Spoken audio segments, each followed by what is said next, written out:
Yeah, I mean, look, when you're filing a lawsuit like that and you're picking a number, you really are just starting out with a number from thin air. You know, no one's actually calculated the specific damages. And Justin Baldoni's lawyer, Brian Friedman, is a smart guy. He's a strategic attorney, and he's been through this before. And I think they wanted the sticker shock value of the $400 million. And that would seem to me, even if he does recover, to be an unlikely amount for him to actually recover. But I think if they were sending a message saying, you know, this is how bad what she did is. It's a $400 million problem.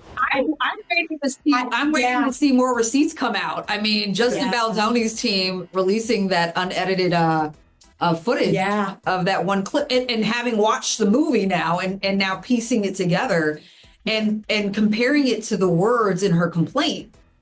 I'm kind of not really seeing things, but I'm gonna wait and see how this thing plays out. Right, and this is, I think, a perfect example of, you know, how we read things on the paper sometimes, and we're like, oh gosh, this person is correct. You know, because I think that's what we thought initially, and then we saw something else, and we're like, wait a second, and then we see the receipts, and then we see the video, and it's such an evolving process. This is going to be a fascinating one to watch. I think it'll be a fascinating trial. I saw the movie. And I thought it was a great movie. It was. And a good message, and I thought it was done very well.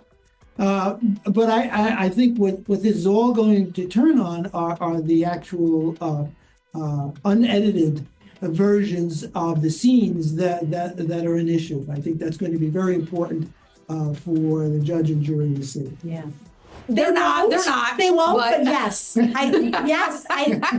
They should, because I think there is so much more to come in this one that, you know, you could change your mind every 2 minutes. Every time someone says something, you could change your mind. So I'm withholding judgment. I have some strong opinions that are starting to form. Yeah. But I think we don't know yet. I say whatever happens in a courtroom is probably the best reality TV you could get. These are real people with real problems, relatable problems.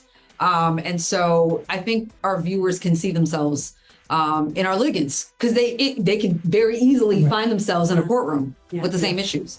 So, and that's why it's so compelling that we have only real cases, because, you know, sometimes people will say, my God, how did you find these people? This must be made up, right? And no, the truth is stranger than fiction. Yeah. And the uniqueness about the show is that it's just not one judge rendering a verdict. You're getting to hear why we come to a conclusion, and whether we can have a consensus together, and what's our rationale. So I think that makes it a little bit more intriguing, because it gives us an opportunity perhaps to educate and test our views with each other, and to entertain when possible. Yes.